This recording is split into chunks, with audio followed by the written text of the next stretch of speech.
She said, "Let's just be friends, after 2 years together." I said, "Perfect." Then I treated her exactly like I treat my other friends, with boundaries. She discovered what just friends really meant when I started dating her best friend.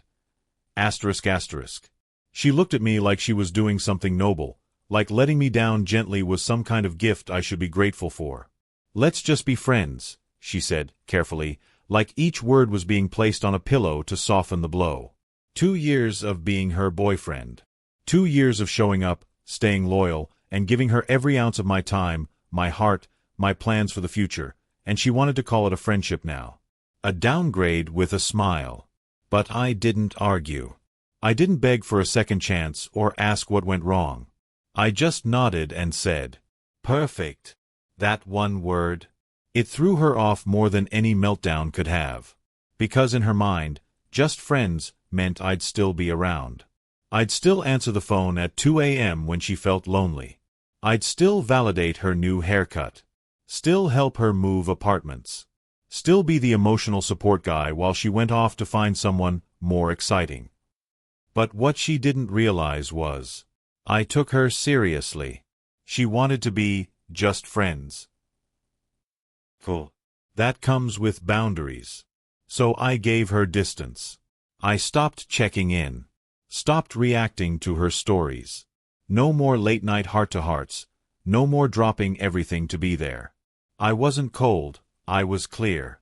And just when she started to realize she wasn't the center of my universe anymore, just when she started texting, "I miss our talks," I was already building something new. With someone who used to sit right next to her. And the day she saw me with her best friend, smiling, relaxed, and absolutely unbothered, was the day she finally understood what just friends really meant. You don't get boyfriend energy once you cancel the relationship. You get boundaries. And you live with them. We were 2 years deep into a relationship that felt, to me at least, like the real thing. Not puppy love. Not convenience. But built up, earned, slow-burning love. We'd made it through fights, distance, career shifts, family drama, you name it. I'd met her parents. Helped her through grad school. She helped me during a rough patch with work. We weren't perfect, but we were solid. Or so I thought. Then one afternoon, in the middle of our usual weekend hangout at her place, she dropped it. Come. Rehearsed. "I think we should just be friends." No emotion. Just a soft, polite execution of everything we'd built. Like she was offering me a plate of leftovers after throwing away the feast. I blinked. Took a second. And then I said exactly what she didn't expect. "Perfect." She froze. Confused. You could see it on her face, like she had braced herself for pushback. She thought I'd beg.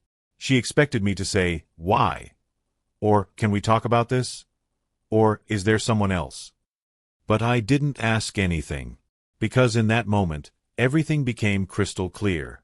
She had made this decision long before she spoke the words. I saw it in the slow decline of our intimacy, in the way her phone became something she guarded like a vault, in how us had slowly turned into me and you. She didn't want a breakup.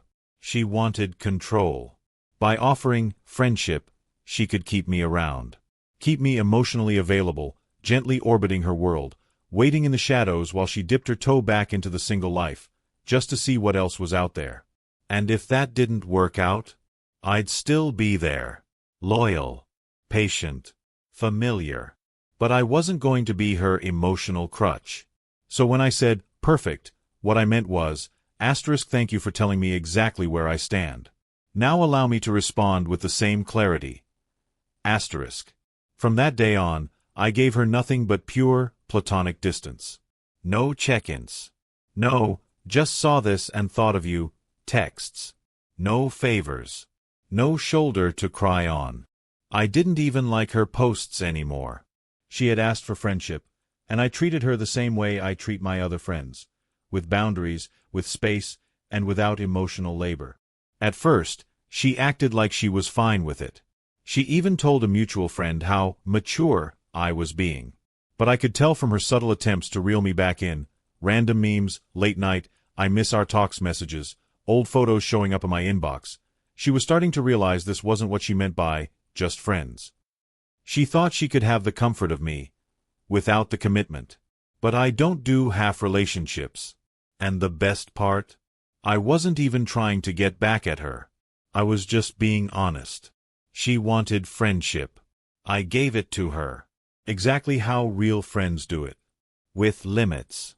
And as I began to rediscover myself, letting go of the emotional weight I'd been carrying, someone else began to notice the version of me that wasn't tied down anymore.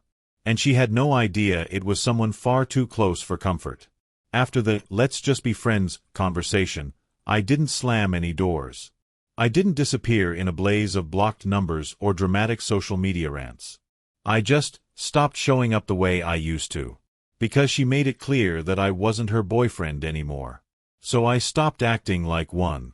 No more good morning texts. No more "you got this" pep talks before her job interviews. No more grocery runs when she was too tired or emotional debriefs when her coworkers were being toxic. I didn't go cold. I went distant. Polite. Cordial. But completely unavailable in the ways she had taken for granted for 2 years. And that's when she started doing something strange. Subtle, but obvious if you paid attention. She started breadcrumbing me. It began with a meme she knew I'd laugh at. Then a casual "how are you?" text. Then a playlist she sent randomly, with a message, "this reminded me of you." Every few days, she'd toss out just enough affection to see if I'd bite. Not enough to reopen the relationship, but just enough to keep me emotionally tied. I knew the game. I'd seen it played before. It was classic. Keep the ex close, just in case. Keep him soft and safe, in your pocket for when things get quiet. But I wasn't her backup plan. And as I stayed quiet, offering nothing but short replies or polite reactions, the silence started getting to her. One night, she texted, "Do you even care anymore?" I stared at that message for a full minute. Because it was almost laughable. She was the one who walked away. She made the choice to change the dynamic.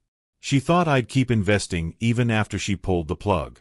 And now that I wasn't dancing to her rhythm anymore, she suddenly wanted answers? I didn't give her one. I left her on read. Because if you downgrade me to just a friend, don't expect boyfriend energy. You don't get unconditional support, emotional labor, or loyalty in the same way once you've told me I'm just another contact in your phone. She began reaching out more after that. "Hope you're doing okay. Miss talking to you. Wish things were different." But none of those were apologies. None of them were real. They were bait. Hooks masked in nostalgia. But I wasn't biting. I had shifted. Fully. Quietly. And the distance between us? It wasn't a wall. It was a mirror. She was finally seeing what life looked like without me constantly holding her up. And while she kept tossing crumbs from a distance, hoping I'd follow, someone else noticed me. Someone who wasn't trying to control the narrative. Someone who wasn't playing emotional ping-pong. And that someone would soon become the twist she never saw coming. Her name was Mia. You've probably already guessed that, because drama like this never happens without a twist close to home. Mia was her best friend. The one she always claimed was like a sister, though they weren't actually that close when I looked back. More like emotionally convenient allies than soul-bound friends. Mia was always around, at birthdays, casual group dinners, movie nights. She wasn't loud or flashy. She watched. She listened. And when the breakup happened, Mia was one of the first people to reach out. Nothing shady. Just a simple, "Hey, I heard. I'm sorry. That sucks." I said thanks. Left it there. But a few days later, she messaged again. Shared a meme we used to laugh about. Then we started talking, not about my ex, not about heartbreak, but about random things. Music, work, food, stupid internet trends. It was easy, comfortable, and a little dangerous if I'm being honest, because Mia made me feel something I hadn't felt in months. She didn't tiptoe around me like I was broken. She didn't bring up my ex unless I did. And slowly, our conversations started lasting hours. Then we met up for coffee. Once. Then again. No pressure. No expectations. Just two people genuinely enjoying each other's company. At some point, it clicked. I realized Mia actually liked me. Not the version of me that was always compromising or proving my worth to someone else, but the real, quiet, sarcastic, driven me. And she wasn't hiding it either. One night, while we were driving back from a late dinner, she said, "You know, I always wondered why she didn't treat you better. You were the most loyal person I've ever seen." I didn't know what to say to that. Because deep down, I had wondered the same thing. Mia didn't make a move right away. Neither did I. We both knew the optics of it were complicated. But nothing between us was forced. There were no games, no breadcrumbing, no blurred lines. Just honesty. Respect. Attraction we didn't deny, but didn't exploit either. And then one night, she kissed me. Not out of lust. Not out of pity. But out of this raw, quiet emotion that had been building between us since the first "I'm sorry" message. It wasn't planned. It wasn't wrong. It just felt real. And I didn't look back. For the first time in years, I felt chosen. Not as someone's emotional support animal. Not as someone's plan B. But as a man worth seeing, knowing, and keeping. What Mia and I had wasn't about revenge. It was about rediscovery. But still, I knew the moment the truth came out, there would be fireworks. And not the good kind. Because for someone who wanted to just be friends, my ex was about to find out what friendship doesn't include. A reserved spot in my life. Once someone better walks in and values what she threw away. It happened sooner than I expected. A mutual friend threw a casual rooftop birthday party. Nothing fancy, just a small circle of people we all used to hang out with.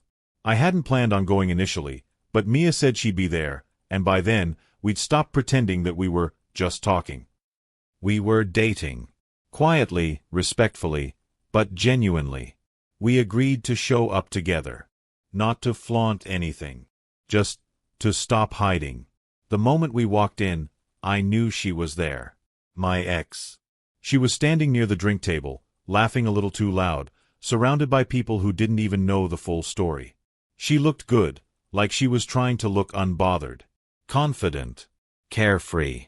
Then she turned. Her eyes landed on me first. Then they drifted to Mia's hand, casually resting on mine. Her entire face shifted. Not in shock. Not in anger. In realization. That this wasn't a stunt. That we hadn't just hooked up out of spite or loneliness. That she wasn't the center of my world anymore, and someone else had quietly taken that place. She didn't say anything at first. But she didn't need to. Her expression said it all. Betrayal, confusion, fear. Not because I had broken some rule, we were broken up, but because the narrative she'd written in her head had just been torched. She approached us later, after Mia went to the restroom. "Wow," she said, fake smile trembling at the edges. "You two seem close. How long's that been going on?" I didn't feed the drama. "A while," I replied calmly. "It just happened. Naturally." She scoffed. "So this is why you were so chill about the breakup?" I shook my head. "No. I was chill because I respected what you asked for. You wanted just friends. I gave you that." Her tone changed. She got sharp. Defensive. "You could have at least told me. She's my best friend." That's when I looked her straight in the eye and said, "No. She was your best friend. You treated me like I was disposable. You don't get to decide who's allowed to care about me after you stop." She didn't say another word. Just stood there, swallowing everything she had once taken for granted. And when Mia came back, smiled at me, and gently slid her arm through mine, my ex watched it all like someone watching the credits of a movie she didn't realize had ended. She left the party early. No goodbye. No scene. Just the quiet weight of seeing a version of me she never expected. one who no longer needed her to feel whole. That night, Mia and I sat on the rooftop, long after most people had gone home. She looked at me and asked, "Was that too much?" I shook my head. "No," I said. "It was exactly enough." Because sometimes, closure doesn't come from a final conversation. Sometimes, it comes from simply moving on, and letting them watch you thrive without them. A week later, she messaged me. Again. This time, there was no meme, no passive-aggressive, "hope you're well." Just a wall of text that started with asterisk, "Can we please talk?" Asterisk and ended with asterisk, "I miss you." Asterisk. I stared at it for a while. Not because I was tempted, but because it was so perfectly predictable. She had finally realized I wasn't playing the game she thought she'd orchestrated. And now that I wasn't orbiting her anymore, she was trying to drag me back into her gravitational pull. But I was gone. Not bitter. Not angry. Just over it. I didn't reply. Instead, I kept living. Kept building something real with someone who didn't play games with people's hearts just to feel powerful. A few days later, I got a call from a mutual friend. Apparently, she had been talking, spinning the story like I'd done something unforgivable. He moved on too fast. He stole my best friend. He must have been talking to her all along. But none of it was true. And more importantly, it didn't matter. Because the version of me who might have cared what she thought, he disappeared the moment she reduced me to just a friend, while expecting me to still show up like a boyfriend. She thought she could choose the terms, set the emotional pace, keep me on standby while she explored whatever it was she thought she was missing. But I don't stay where I'm not chosen. And I don't fight for a spot someone was too careless to save. The truth is, Mia and I didn't happen because of her. We happened in spite of her. Because when someone shows you they don't value you, someone else is always watching. Someone who sees what's being taken for granted. That someone, for me, was Mia. And while my ex spent her time trying to rewrite history, Mia and I were writing something new. Quiet. Honest. Built not on revenge, but on respect. My ex wanted just friends. Cool. But friendship without emotional intimacy is just distance wearing a polite mask. And now she lives with that distance. Because I don't hate her. I don't even resent her. But I'll never again give boyfriend energy to someone who saw me as a placeholder. And if there's one thing she learned through all of this, it's that just friends was never a soft landing. It was the moment I let go. For good.